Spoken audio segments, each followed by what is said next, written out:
சிவகங்கை மாவட்டம் சிவகங்கை அருகே உள்ள சாமியார்பட்டி கிராமத்தில் அமைந்துள்ள பிரசித்தி பெற்ற அருள்மிகு ஸ்ரீ வாராகியம்மன் திருக்கோவிலில் வைகாசி மாத வளர்ப்பிறை பஞ்சமி திருநாளை முன்னிட்டு அம்மனுக்கு சிறப்பு அலங்கார ஆராதனைகள் நடைபெற்றன. இக்கோவிலில் ஸ்ரீ வாராகியம்மன், ஸ்ரீ சிவபெருமான், ஸ்ரீ பாம்பாட்டி சித்தர், ஸ்ரீ சப்த கன்னிமார் அம்மன் ஆகிய தெய்வங்கள் பிரம்மாண்டமாக அமர்ந்த நிலையில் அருள் பாலிக்கின்றனர். பஞ்சமி திருநாளில் ஏராளமான பக்தர்கள் மஞ்சள் அரைத்தும் தேங்காய் விளக்கேற்றியும் அம்மனை வழிபாடு செய்தனர். முன்னதாக வாராகி அம்மனுக்கு வண்ண நிற பட்டு சேலை அணிவித்து வண்ண மலர் மாலைகள் கொண்டு சிறப்பு அலங்காரம் நடைபெற்றன. முன்னதாக சிவபெருமான், சப்த கன்னிமார் அம்மன், பாம்பாட்டி சித்தர் ஆகிய தெய்வங்களுக்கு சிறப்பு பூஜைகள் நடைபெற்று தீப ஆராதனை காண்பிக்கப்பட்டன.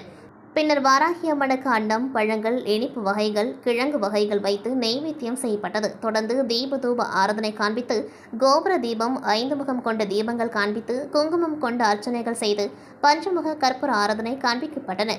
இதில் ஏராளமான பக்தர்கள் கலந்து கொண்டு ஸ்ரீ வாராகி அம்மனுக்கு தேங்காய் விளக்கேற்றி வழிபட்டனர்.